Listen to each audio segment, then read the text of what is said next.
StreamYard. I am doing my best to get my life together. So, yes, I know I'm live. I'm aware. You wouldn't be able to tell, but I am aware. I'm just getting my life together. So there's that. Bear with me. Thank you for grace. Great morning, afternoon, evening, or night, wherever you are, whatever's happening right now. We are live. We're live across all the platforms. Yes, I did it. Hello, Instagram. Hello, Facebook. Hello, YouTube. Yes, look at us. Did it. Ow. Okay, so hello. It is the 6th of May, and my name is Tenille Stewart. I help women who've been diagnosed with lupus go from confused and discouraged to healed, hopeful, and in control of the medical narrative. Dang, I almost got through it, huh? Happy Lupus Awareness Month. Throw up your L's for me, Lupies. The chronic illness that I rep Yoset L. Hello. Today, we have just a remarkable dude. A remarkable man that I met in a mastermind that I'm in. He is so thoughtful, so like the way his brain works just makes me so happy. Like I could listen to him all day. He has his own podcast. He is a advocate for self-love, self-confidence. When he speaks, I just shut my mouth and I listen because I love how he can think of the same situation that I'm thinking of completely differently and come with such gratitude for so many things, especially knowing the hardships that he's been through.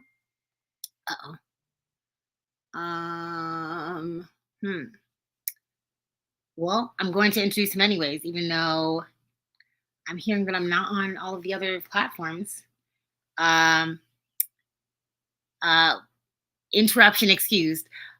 Welcome to the stage, the amazing Mitch Race. Wow. Oh, wow. Oh, wow. All I can say is I want to meet that dude that you're talking about. Let me know when he gets into the studio.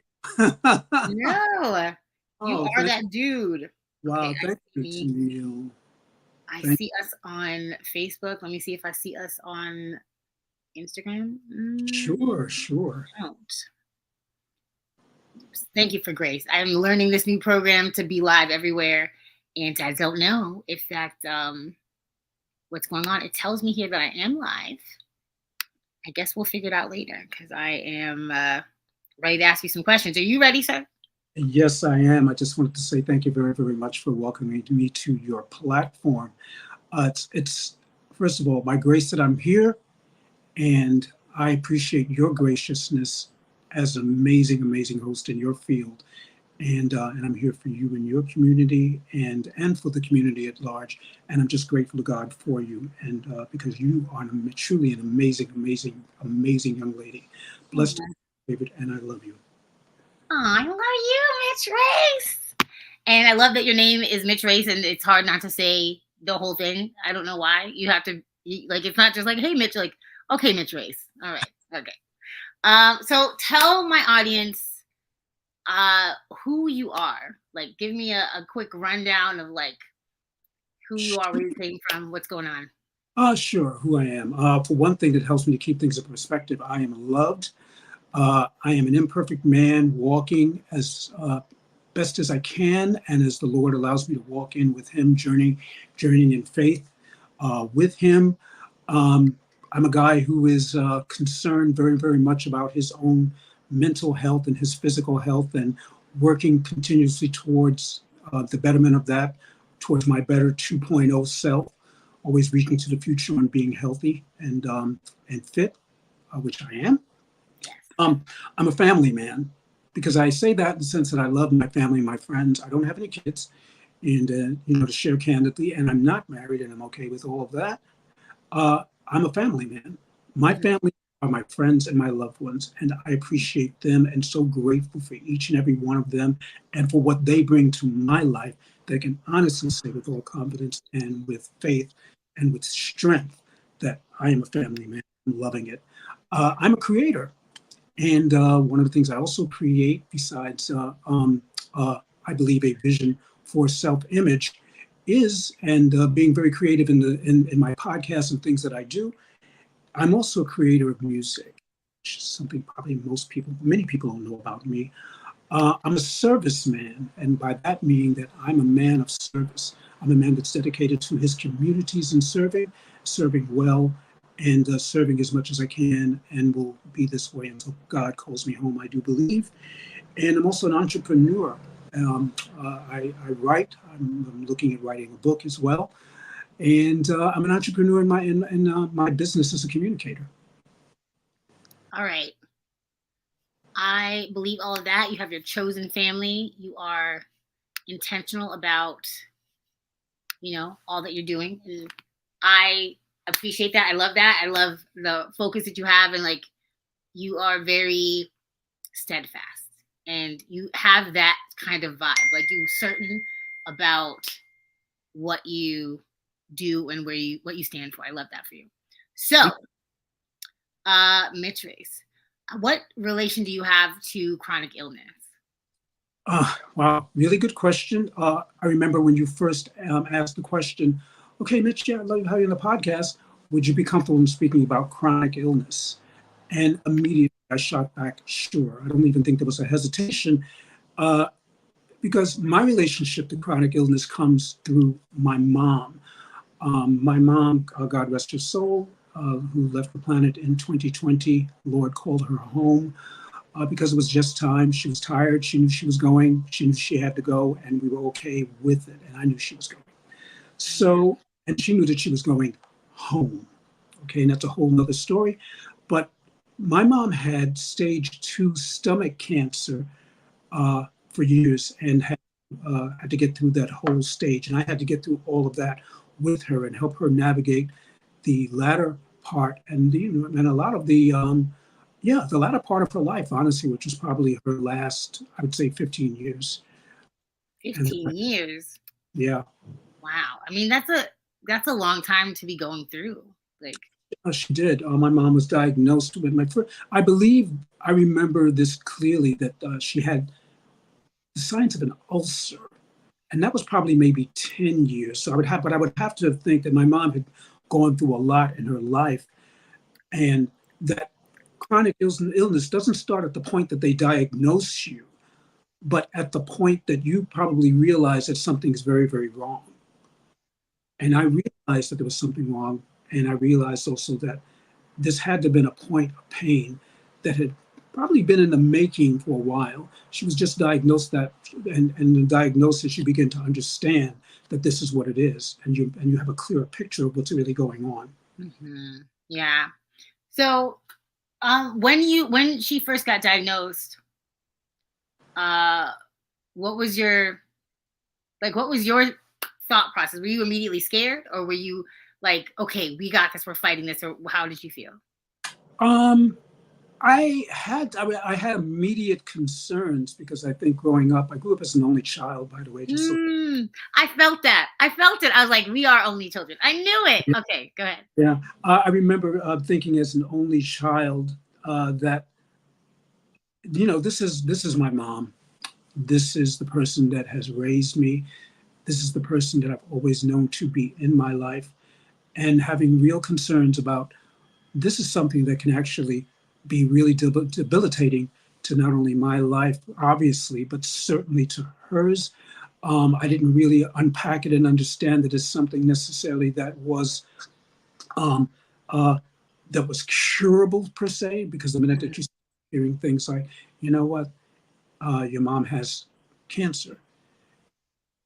But there was one thing I did know, that my mom's faith in who God was powerful and strong enough because I had faith, the same faith. Mm-hmm. But my mom had measurably more in whose she was and where she was going to go and how she was going to get through. So as much as I did have fear, I had faith. Amen. That's amazing. I think about that a lot. being an only child, like, and also unmarried and that kind of stuff, like my old people, I call them my old people, like my my mother, my father, my grandmother have one. No, I have one grandmother and one great grandmother left. Um, they both have dementia, so it's not the same at all, but they're physically here. Uh, and I think about like I'm the end of the line. I'm the last Stewart, and my dad and his sister, like the whole Stewart side of my family, passed away in a few years. Like it was father, aunt, grandmother, aunt, and that was his whole. That was his two sisters and his mother in like consecutively. Oh, So yeah. So I always think about the fact like whatever I do here, got to make it count because I'm the last one, and I don't know if I'll have family and kids that's not a chosen family. right. Yeah. Uh, so it's important to leave whatever mark I can here because there's not anyone after me. Um, what do you do differently now, or like when you found out she had cancer? Did you change anything about your lifestyle? Did you think like, Well, my lifestyle changed, because I was intent on being there to support my mom in every way possible. I'd always had been, but certainly I knew I had to. I said, wow, you're really going to have to step this thing up because I had to not only I had to help my mom in ways that were unplanned. mhm, I had to learn how to change. There was a tube that she had that was in her abdomen. That was because they conducted surgery and they removed a part of her intestines. And mhm. in doing that, that meant that she needed to have some kind of IV and fluids and things in her body. She was going to need some help getting around, a lot more help that she needed. And I was going to have to pay attention to what I was doing, what time I was doing it. Right. Um, I literally had to take a little bit of a mini course to learn how to work this machine that was responsible for flushing her, for giving her for her IV fluids, and and it's sort of like just ingenuity and everything else would kick in, knowing that this had to be done. This wasn't something where as you go, okay, well, you can't do it. Let me tell you something. There was absolutely no imposter syndrome whatsoever that set in on that. If Yeah. anything, it was the onset of faith that this had to be done. And I was going to be the one to do it because I knew that I was going to pay attention to this. Yeah, like that is so true. It's anything though, like not for everyone, because the same pressure that the only difference between a rock or a coal and a diamond is the pressure. Right. But you're obviously a diamond because when that pressure set in, you just jump to action, and that's how it is personally with like illness stuff. People are like, "Oh, how did you do that?" Like I didn't have a choice. There's not a choice. I'm surviving or I'm not surviving. I'm always picking surviving. For you, it was your mother. If you had the choice between, you know, being the best son to her to take care of her or not, there was no choice. You just felt the pressure and did what had to be done. And I commend you for that because not everyone does that. Thank you. Um, it took sacrifice, but more than that, I just knew that it had to come from a point of love and trust because we had a home attendant as well, but she was only going to be there a certain amount of time and hours. Uh, Mhm. I had weird hours that I had to do it. I had to make sure it got done in the morning. Her room needed to be dressed and cleaned. It had to be very fresh. There were times when I would have to help her to the bathroom, and I knew that all of these things was going to require they were going to require a set of tools that maybe I just didn't have, but I knew that I could just reach for. Mhm. Knew that I just trusted and knew that they were going to be there, and there were hard times, there were lonely times, and so that's also a point of sacrifice and things that your lifestyle does change. Your life changes because your life is also that person's life that you love. And my Yeah. So how did you, how long ago was that? That wasn't that long ago. Well, she passed in 2020. She was diagnosed with stomach cancer, I would say probably maybe 7 years, maybe 5 years before that, somewhere in that territory. Hmm. But you could see where, whereas it was making her better because she went through the process, that some things were changing. And I think ultimately those were the things that really kind of contributed to the decline of her health.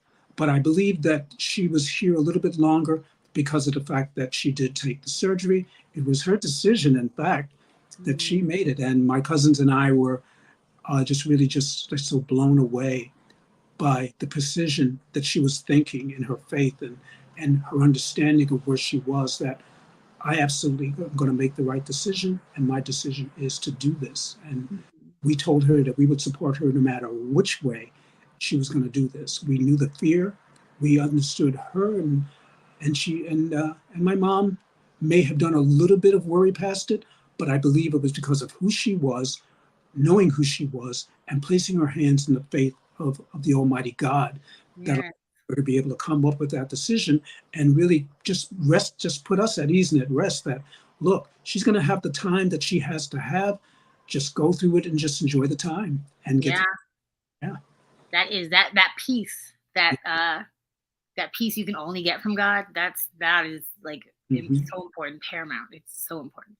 So, um, your relationship with your mother, like, how Mm-hmm. did you become this uh self-confidence, self-esteem guy? Like, did your mother build you up a lot? Like, was she very much, my baby boy, he's the best boy in the world? You know what I mean? Like, I believe that my mom was very, very instrumental in building me to to be confident and to be loved and to understand how much she loved me. And I think in doing that, and also making sure that, hey, I was that as an only child, and we didn't grow up with my dad, mm, uh, that she was the person who helped provide. And it got to a point in my life, in my young life as a teen, that I just said, I kind of like don't want to be asking my mom for money. you know, it was sort of like, okay, no, you're going to learn and you're going to grow and you're going to get your own money. I was pretty much under the understanding that there were other things in life. I saw life very differently. I saw it as a great opportunity, as a big playing field to pretty much to do whatever it is I wanted to do and to learn from. And I'm glad that that I had lessons that of failure that taught me that as well. mhm. And so I think from the perspective of, yeah, my mom was an encourager as well, walked in her faith, yes. And I always just felt really different about my walk and my talk. And I got ridiculed about that when I was, growing up. But as I started to learn more about myself, and including the latter stages of my life being the last 10 years or so, that there's plenty out here that I know and I understand and I do. And there have been bouts of times that I wasn't clear on that. But I'm grateful that I stepped into the community that I'm now in, and with a leader, and I'm going to mention this, Darren Walker, Yeah. who inspires to help me to unpack my understanding of confidence and self-esteem and purpose that has now enabled me to propel myself into other things, into being a better now servant and understanding what it is that I have to do and who it is that I'm serving, and taking all of these things now over the course of years, and also developing myself at my job that has helped to develop me better as an administrator and a career professional, to be able to go out here and to really add value and to share with people what it is they need to do, the steps they need to take, the things they need to look out for, combat inside and out. Yeah. I feel that. I understand that. So, You, if you had a piece of advice for a young man who wants to be as cool as you and as confident as you, who's watching this podcast right now, who may have chronic illness in their family or in themselves, what is one thing you would have them take away from this podcast today? I would say your illness does not define you.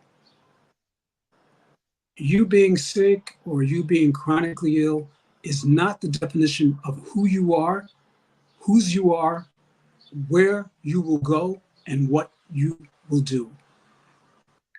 Take time to accept, take time to understand, take time to relate, and take time to unpack really those things. Get to know whose you are, get to know who you are and be comfortable and just accept the things about you that maybe aren't working very well. And just to know that you can get better, you will get better, and you're going to be the best you that you can be.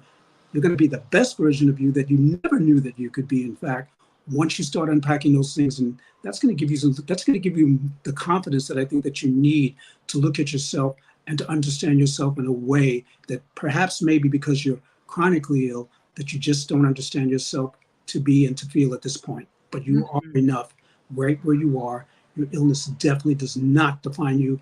No way, no stretch of the matter. There's just no way that is true. Understand the truth. Yes. Drop the mic. Ow. Yes. Yes. That's exactly what I agree completely. Like, it is hard as somebody with a chronic illness to think like I'm still deserving of this space here. Like I'm still like I'm not a burden. I deserve to be good at things and have interest in love and you know have a normal life. There's no such thing. And be confident. You know, things are not always going to be sunshine and rainbows. Oh, we're going to end soon. I promise. I'm not trying to take up everybody's time. I just wanted to say the other day I was watching one of our mutual icons, not podcast, but her masterclass. Okay. And she said, everything's not butterflies and rainbows. And I thought to myself, but it is. It really is. Because if you're looking at you, you would never know all the things you've been through. You walk around like you have a confidence about yourself. You're very sure of yourself as you walk around through this world. And me just meeting you, I thought that to myself. I would never know that you had gone through this traumatic situation with your mother and helping her and watching her slowly, you know, transition. And the butterfly is a little fuzzy bug that debatable, cute or weird, scary looking, whatever. It has to build its own cocoon to then turn into like primordial goo and build back up to the beautiful butterfly that it is, right? Then it has to break out of the cocoon. No help, because if it gets help, it doesn't develop the muscles it needs to survive. So it can't fly. If you break that cocoon open for it, you have to wait for it to figure out how to break out of the cocoon. Then it has to have the wings dry completely before it can start flying.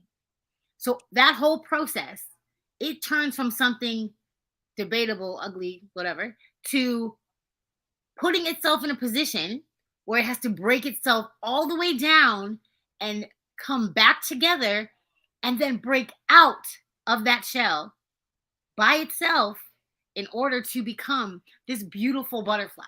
So yes, everything is butterflies and rainbows. Rainbows only happen after the storm.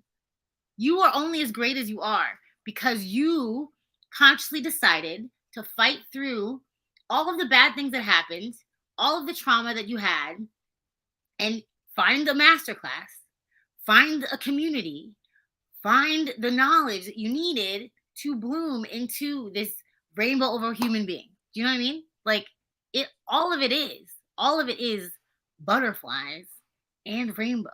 Those things worked really hard to be those things. It's not just a thing that happens. Oh, nothing. You worked.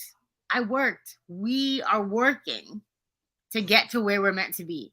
And I just think it's a testament. Like all of the story you told, it sounds like it was no big deal, but I know that it was hard. It was really hard to go through that kind of stuff. So you are a beautiful butterfly and a beautiful rainbow, and I'm so proud of you, my friend. I want to thank you very, very much for that, Tenille. And you are absolutely, as I said, as iconic as they come, one of the most amazing people on the planet, one of the most courageous ladies and professionals that I know, who are bringing constant information, knowledge, and hope to not only the lupus community, but helping people to understand wellness and health and chronic conditions on a whole different level. And I champion your cause. Keep on going, keep on growing. I was ready to pass the plate right after you said what you said. Thank you. Around, come on, get up, open your pockets. You heard the man. Hello. Open them pockets. Pass Thank you.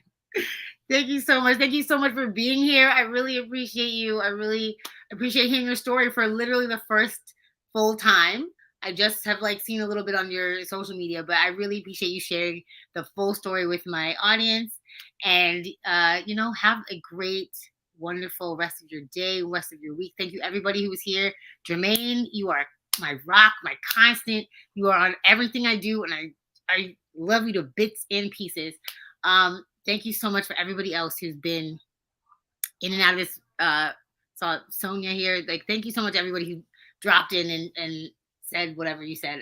I'm learning how to look at comments as I do this. I apologize. Thank you for grace. Have a beautiful, wonderful Monday. We'll see you next week with some more stuff. And come back every day because it's Lupus Awareness Month.